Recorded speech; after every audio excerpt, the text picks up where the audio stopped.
സുഹൃത്തെ, ക്രിസ്മസ് എന്നത് ഒരു ദിനമല്ല, മറിച്ച് സ്നേഹം, സമാധാനം, പങ്കുവെക്കൽ എന്നിവയുടെ നിലനിൽപ്പാണ്. ബെത്ലഹേമിലെ കാലത്തൊഴുത്തിൽ പിറന്ന ഒരു കുഞ്ഞ് ലോകം മാറ്റിമറിച്ച ദിനം. ദൈവത്തിന്റെ സ്നേഹം മനസ്സിൽ പ്രകടമായ ഒരു സംഭവമാണ്.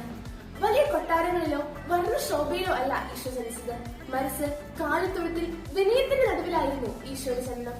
അതാണ് ക്രിസ്മസ്. വലിയതായി ആകുന്നതല്ല, മറിച്ച് നന്മയായി മാറുന്നതാണ്.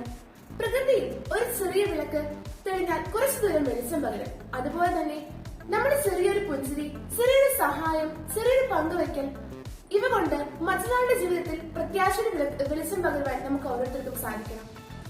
മറ്റുള്ളവരുടെ വേദന കേൾക്കാനുള്ള ഒരു ചെവി, സഹായിക്കാനുള്ള ഒരു കൈ, മനസ്സിലാക്കാനുള്ള ഒരു ഹൃദയം, ഇവയാണ് യഥാർത്ഥത്തിൽ ക്രിസ്മസ് അലങ്കാരങ്ങൾ. അതുകൂടാതെ ഒറ്റപ്പെടുന്നവർക്കും വേദന അനുഭവിക്കുന്നവർക്കും സഹായം ആവശ്യമുള്ള നമ്മുടെ ചുറ്റുമുള്ള സഹോദരങ്ങൾക്കും ഒരു കൈത്താങ്ങാവുക. അങ്ങനെ യേശുവിന്റെ ജനനത്തിന്റെ മാതൃക നമ്മുടെ ജീവിതത്തിലൂടെ നമുക്ക് പ്രാവർത്തികമാക്കാം.